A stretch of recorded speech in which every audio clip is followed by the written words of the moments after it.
क्या आप ऐसी जगह के बारे में जानते हैं जहां से लोग गए तो हैं लेकिन कभी लौटकर नहीं आए? ऐसी जगह जो बाहर से खंडहर लगती है लेकिन अंदर कदम रखते ही आपकी रूह कांप जाती है।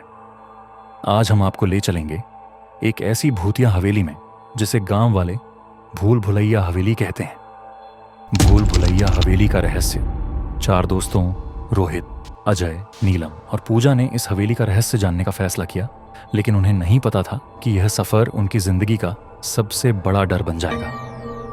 रात का समय था। चारों दोस्त गांव के बाहर वीरान जंगल के बीच उस खंडहर नुमा हवेली पहुंचे।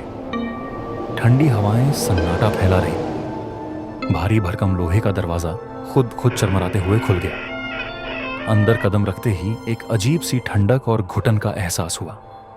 दीवारों पर अजीब चित्र बने थे, आंखों जैसी आकृतियां जो ऐसा लग रहा था जैसे उन्हें घूर रही हो। तभी एक धीमी हंसी गूंजी। नीलम ने घबराते हुए पूछा, यह आवाज कहां से आ रही है? अजय ने मजाक करते हुए कहा, शायद हवेली हमें बुला रही है। लेकिन उसकी हंसी भी डर से कांप रही थी। आगे बढ़ते हुए चारों ने एक तहखाना देखा। जैसे ही उन्होंने उसमें कदम रखा, दरवाजा अपने आप बंद हो गया। तहखाने के अंदर घुप अंधेरा और दुर्गंध। एक कोने में एक प्राचीन किताब रखी हुई थी। किताब पर खून जैसे निशान थे। जब उन्होंने किताब खोली तो उसमें काले जादू और इंसानी बलि के बारे में लिखा था। तभी रोहित को महसूस हुआ कि कोई उसके पीछे खड़ा है। उसने डरते हुए पीछे मुड़कर देखा तो सफेद साड़ी में एक महिला खड़ी थी। उसकी लाल आंखें और डरावनी मुस्कान ने रोहित की सांसें रोक दी। महिला बोली, तुमने यहां आकर बहुत बड़ी गलती कर दी, अब तुम भी यहीं रहोगे। महिला गायब हो गई, लेकिन हवेली में अजीब घटनाएं होने लगीं। पूजा को किसी बच्चे के रोने की आवाजें सुनाई दी। नीलम को महसूस हुआ कि कोई उसे बुला रहा है। अजय को अपने कंधे पर किसी के हाथ का एहसास हुआ, लेकिन पीछे देखने पर वहां कोई नहीं था। रोहित को ऐसा लग रहा था कि दीवारें उसे कुचलने के लिए बढ़ रही हैं।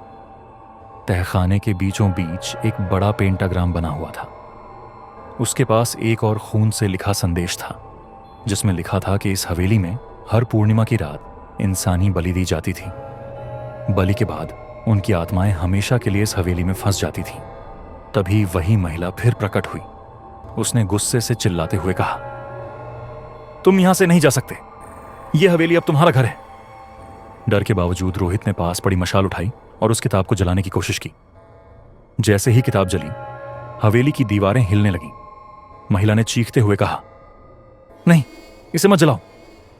लेकिन आग बढ़ गई और हवेली भर भरा कर गिरने लगी। सुबह गांव वालों ने देखा कि चारों दोस्त हवेली के मलबे में बेहोश पड़े थे। वे जिंदा तो थे, लेकिन उनके चेहरों पर डर की छाप साफ झलक रही थी। होश में आने के बाद रोहित ने कहा, हम यहां से बच गए, लेकिन वो महिला कह रही थी कि हमारी आत्माएं अब भी उसके साथ हैं। तो क्या सच में चारों बच गए थे, या उनकी आत्माएं अब भी भूल भुलैया हवेली में फंसी हुई थीं?